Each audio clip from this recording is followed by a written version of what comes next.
Welcome to day 78. I really have to think about the number now. Day 78 of 365 days of practice. Today has been full of laundry and doing other fun things. And I am currently in the process of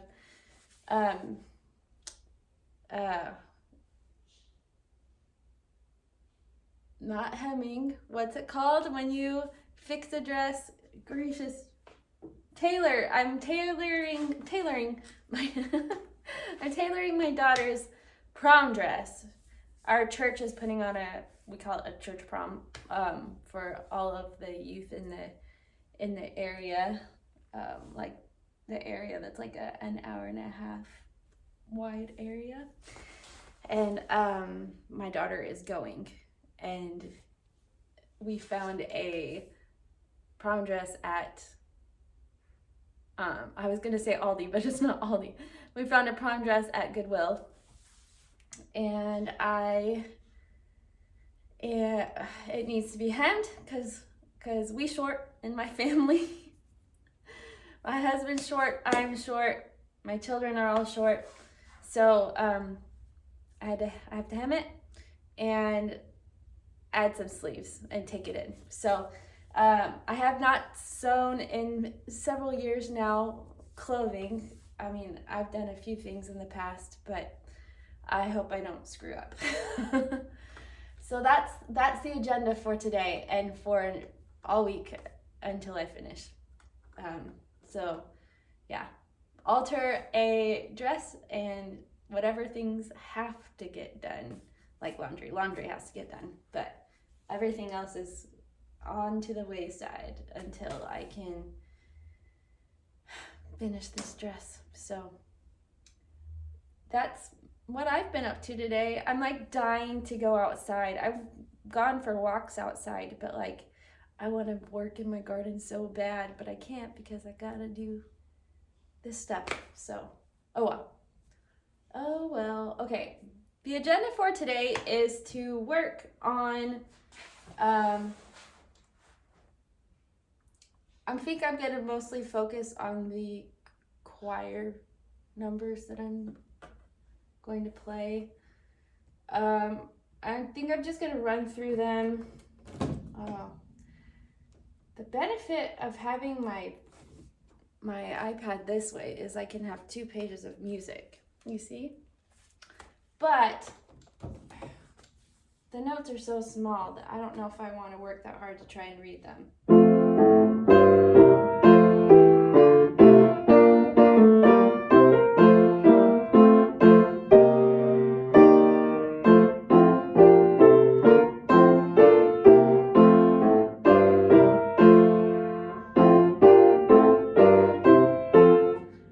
Oh, you know me, always forgetting the page turner.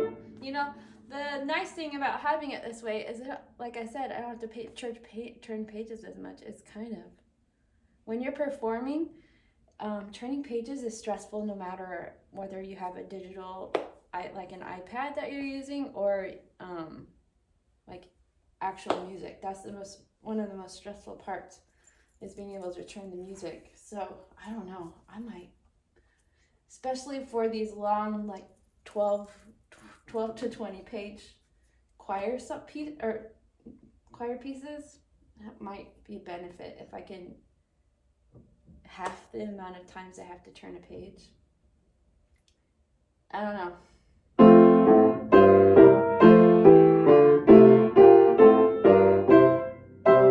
Let's see.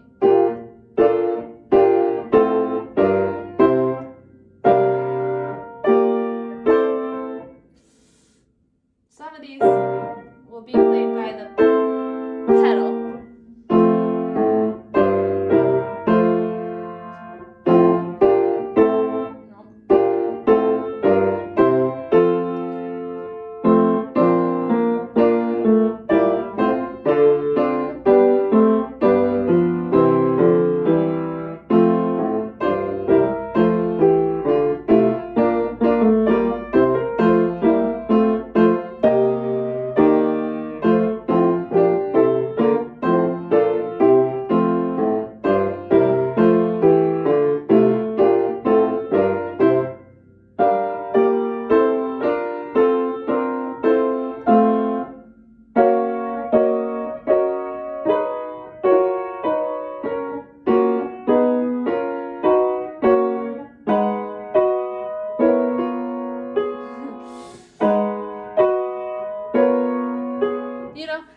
Somebody, and I don't remember who did, I'm sorry.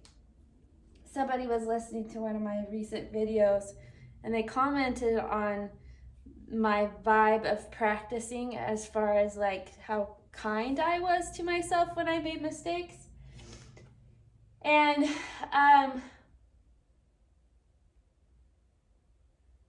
don't know what to say about that because sometimes I do still get in my head. The benefit of having it done this way where I'm recording, I feel obligated to be nicer to myself. I mean, sometimes you guys have still seen me super frustrated, but in the past I would have like totally berated myself in my mind. Like, I can't believe you're off, like you are doing so bad at this. Why? I can't believe you're this bad at playing the piano. You should never play the piano again. You're horrible. Why did they even ask you to play? Like, you shouldn't even be a piano teacher. You can't even play the piano. All these different things have gone through my head. In fact, several years ago, I decided to try listening to scriptures while I played to see if it would help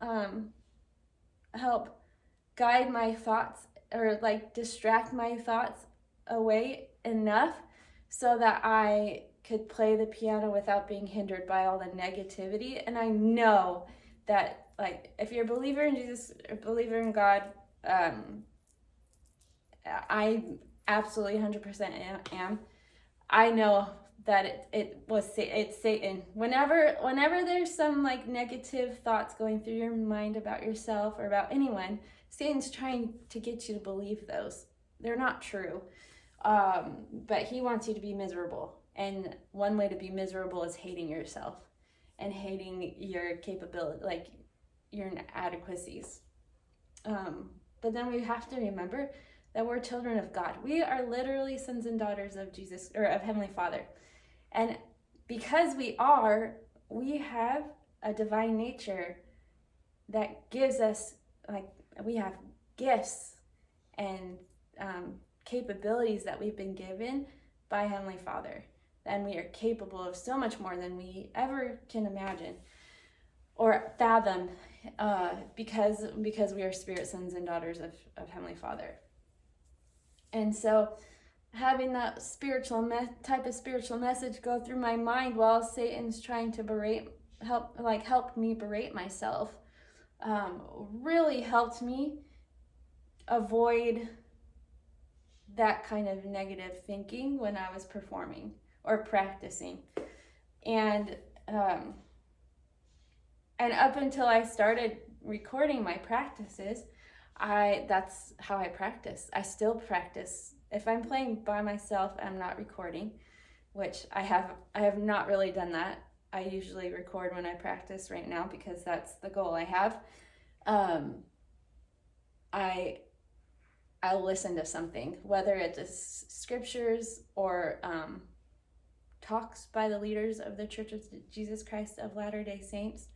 Sometimes I'll listen to audiobooks or podcasts. It can't be music based, obviously, because that would be kind of making it hard to actually hear what I'm playing. But it distracts my mind from the negative, and I'm catching what's being said, and I'm also being able to feel the music. I mean, it's just like if you had music playing in the background in the movie, which happens all the time, but kind of vice versa. I only listen with one headphone. If I listen to both headphones, then I can't pay attention to the music enough. But if I just have one headphone in, and I always put it in my right ear, maybe that says something about my ears. Maybe I hear better with my left ear, or that's my ear that I listen to when I perform or practice, or I don't know why, but anyways, that's a little insight if you wanted a tip on how to help train yourself so that you don't say the negative things when you make mistakes. Then there you go. Use a headphone, listen to a podcast, listen to self-help, but I mean, like some kind of audiobooks. I'll listen. I like fiction a lot. So just have something going in one ear while you're practicing. And then, I don't know, for some reason it distracts me enough from having those negative thoughts. Or like I can recognize them easier for what they are and then just continue on, which is kind of what you see me do. Like I do get angry and frustrated when I make mistakes, but then I just move on, and I work on that part of the song until I figure it out, right? Like that's what practicing is. And so doing that practice of listening to a book or scriptures or podcast in my ear while I'm playing has surprisingly trained me to be more positive about my playing. And so what you see is years of practicing being kind to myself at the piano. And so there's a tip for you. Try it out. Let me know how you think. It's totally possible to practice and be kind to yourself when you're practicing. We have to remember that we are human beings. Human beings make mistakes all the time. That is the normal part of life. We're not perfect. There's no way for us to be perfect. While we still live on this earth, there's only a way for us to get better and to improve every day, and that comes from practice. And so realize making mistakes is normal, then practice and practice and practice and practice, and keep practicing and keep making the minor tweaks and course adjustments like you would if you were like flying a plane or in the car, right? You constantly have to adjust slightly how you're going so you can continue on the right path, right? So that's with anything. Like my health journey I talked about the other day, like whenever I fail and I'm not getting where I need to do, I'm like, or getting where I want to be, I'm just like, okay, I just have to make a course adjustment. This is okay. Or like I weigh myself or whatever and things don't go like this. Is just information.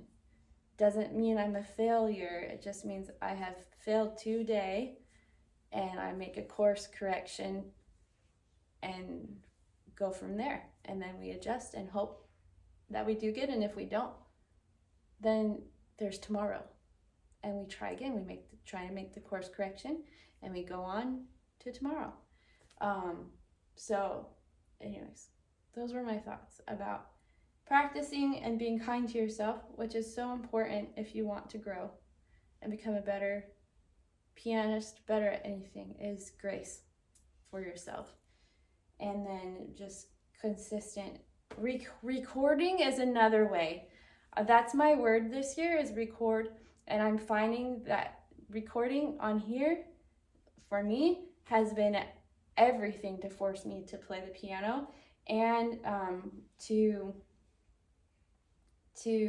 help me see my progress. I can sight read way better today than I could on January 1st. Like the song I played yesterday, the first Noel Tchaikovsky's concerto that I played, that's a hard song, but I was able, and I haven't touched it in a while, like many months, maybe a year or two. And if I have touched it, it's just been to play through it once. And I was able to play it for the most part. A lot of it's muscle memory, but a lot of it is just practicing every day. You're able to just pick it up better. And the more you practice, the easier it is. And the different course corrections you have to make that are just more like fine-tuning things. You know, when you get to the point where I'm at in piano, I'm fine-tuning. I'm not making huge adjustments now. And as long as I consistently practice, I won't have to make those huge adjustments. I'm just fine-tuning, which is how life is. We're always making adjustments and fine-tuning. And sometimes you have to make big course corrections. And as you course correct and follow on that course correction, then you fine-tune to make sure you stay on the right course. All right. I'm going to continue playing. I'm going to go ahead and start at right before the key change. I feel pretty proud of myself because as I got into the key change, there was a slight hesitation, but it wasn't massive, and I was able to kind of go in, and I made just a few mistakes instead of a ton. So, progress.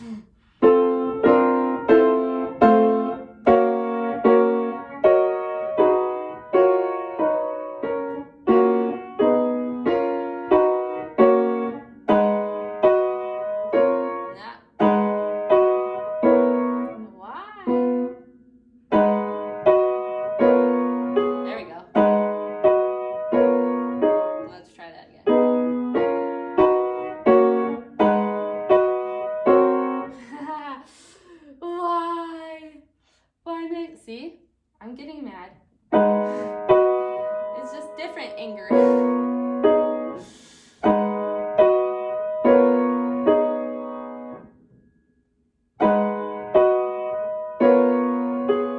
There, those were the right notes. Okay, let's try that again. Just from the key change.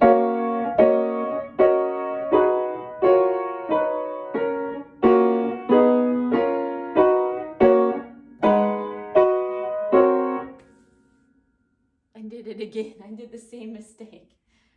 Blast. Okay. I really want that B to be a sharp, but it's not.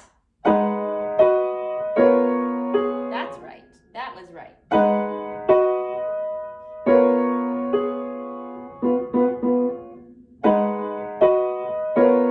Okay, let's try it.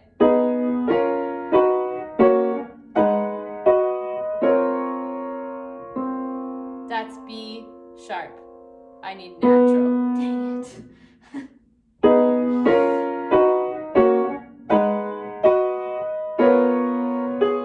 I need the retardando there anyways. There's not a notation there, but it feels right, and I assume my friend conductor will be telling me that. So that works in my favor. Because then I can figure out and make sure I play a B natural. Maybe I should just write a natural sign. Actually, no, I'm not going to write a natural sign. You know what I'm going to use? They have stickers. I just discovered the stickers. Okay. Oh, I forgot my Apple Pencil is not working. I need a new tip.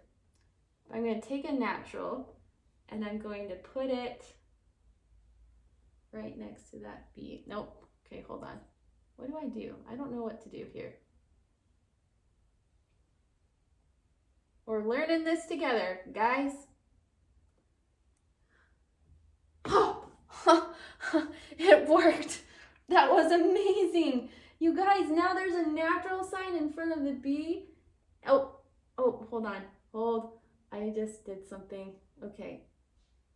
Nope, I don't want the E naturalized. Okay. Oh, I can make it bigger. Oh, that's beautiful. You see? Look.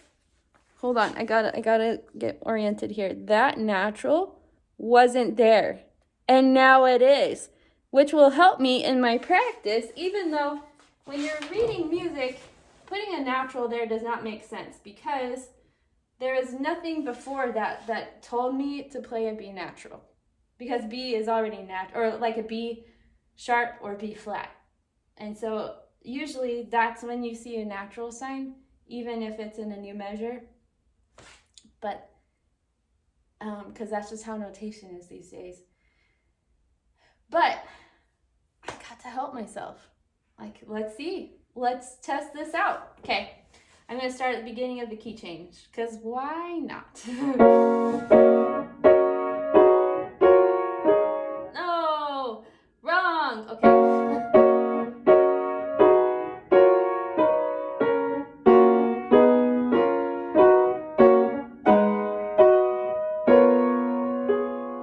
Was correct. Do it again.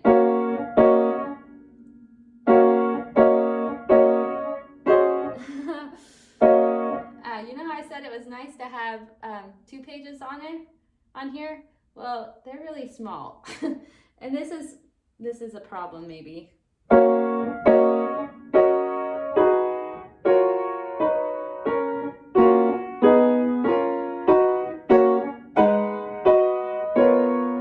That was pretty much in tempo. I didn't retardando it. I'm gonna make it bigger because I can read it. I can read it now.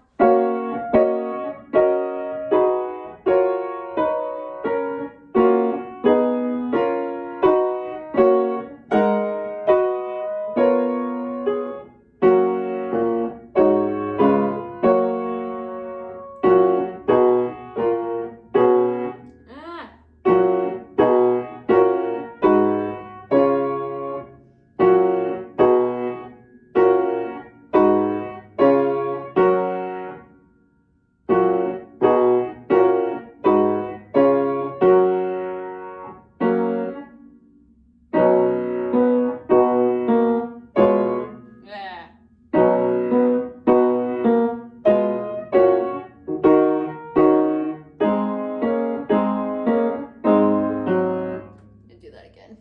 That was a little halting.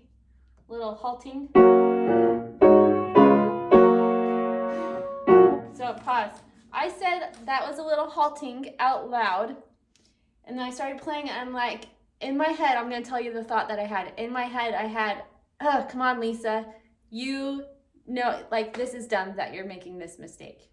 So I still have the thoughts, and now I'm probably gonna have them more because I'm thinking about it, and Satan knows that's a weak spot of mine. So even though I've become stronger at avoiding that or not giving into it, it still happens. So, okay, again, get behind Satan, right?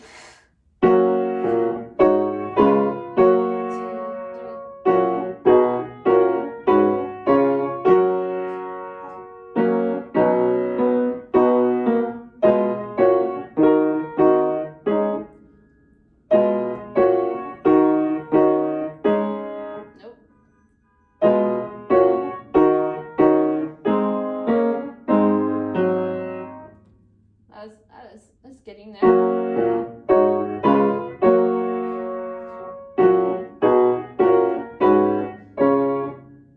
2, 3.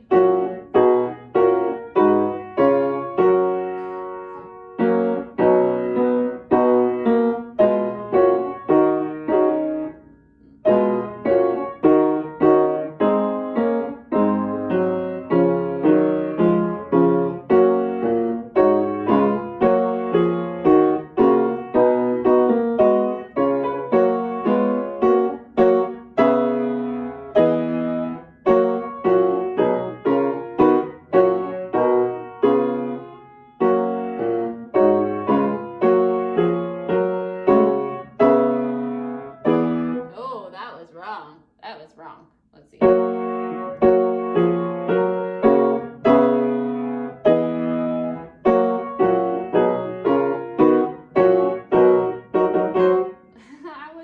was so excited. I was like, I'm gonna get this right. I got it wrong. Oh, okay.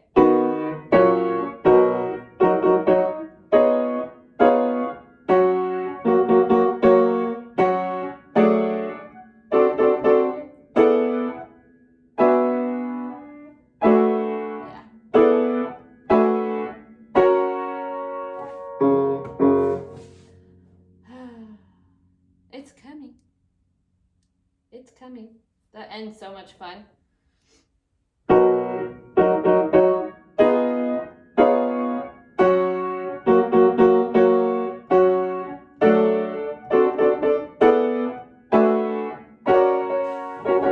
Let's see.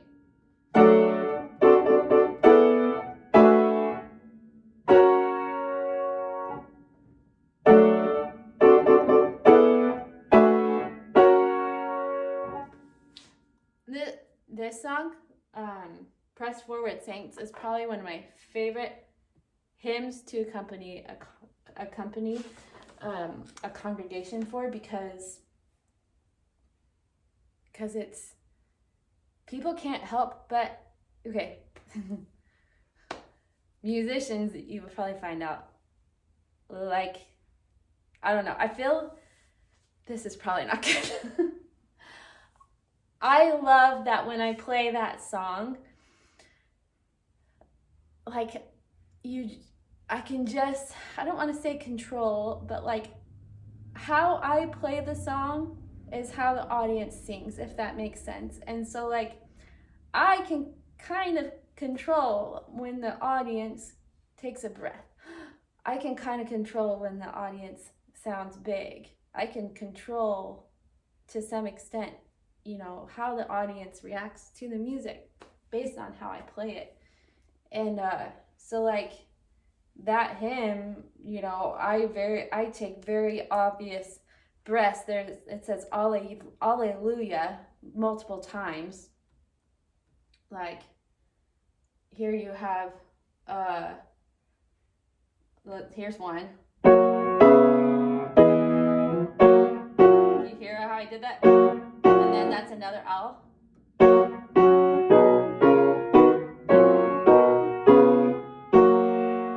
So it's the same thing on the next part.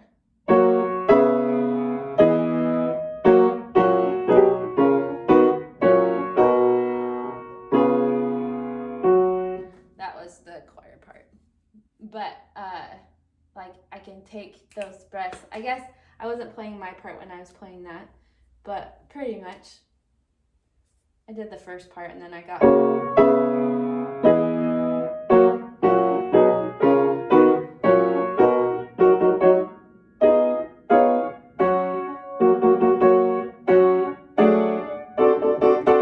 let's see. Nope.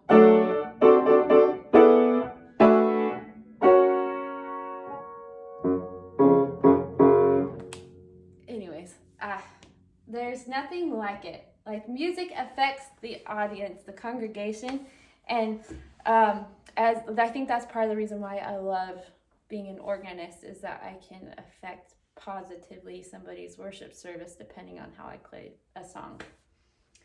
Like it's a huge weight, but at the same time, and it's a weight most people don't realize that a person has, because I feel like music takes a back seat sometimes in LDS congregations. People don't think about it a lot because it's just like 6 minutes or no, probably more because you have multiple verses. So it's like 10 minutes of worship service plus the prelude and postlude, but people don't really think about it, I feel like. And but it's a lot of pressure and weight, and it's also like an amazing privilege to do that, to accompany people and to have that kind of effect, a positive effect on people's lives that's why I go practice, just so that I can have a positive effect on people's Sundays. That's why I practice every day, and that's why I go and practice at the chapel before church or before Sunday so that I can be ready. Okay, I need to finish up here soon, but I'm gonna run through. I really love the other song. This one I don't really love playing, but that's because it's harder as an organ song.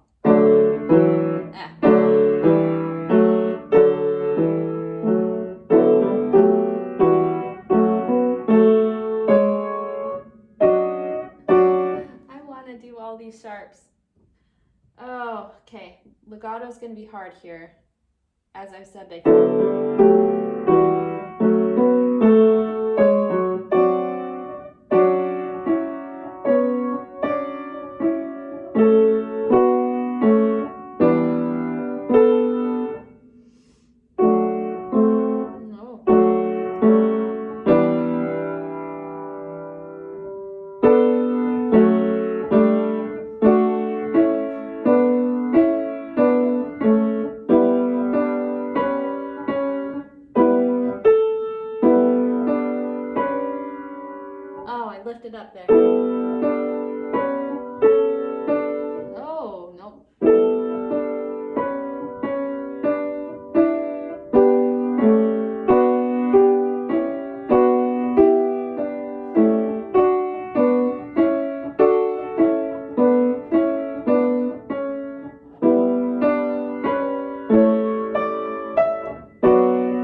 do this part, because this is what written for your right hand, but I don't know how I'm going to do that and sustain that note up here, so I'm going to have to cheat. Nope.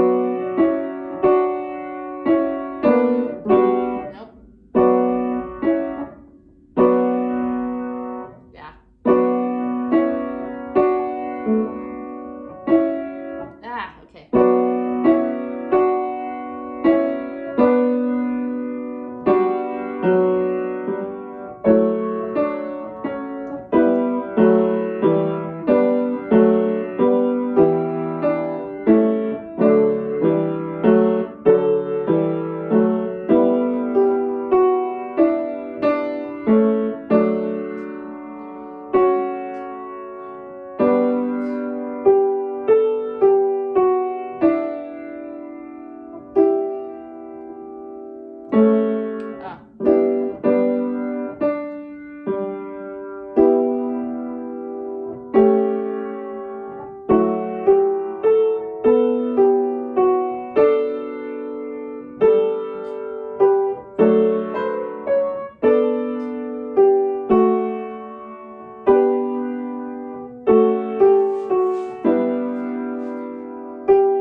Again, this will be in the swell. I'm almost positive.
Okay, I mean, there's still stuff, but come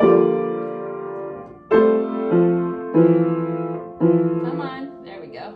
2, 3, 2, 3.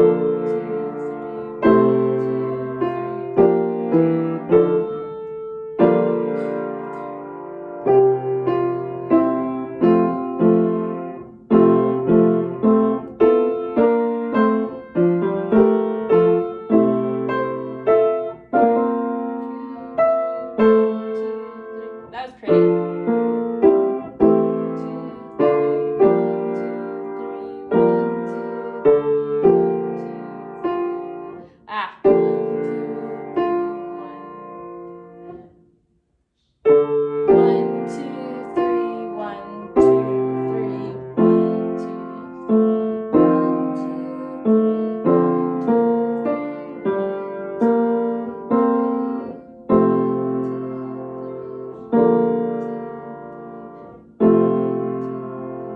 Overall, that was an improvement from last time.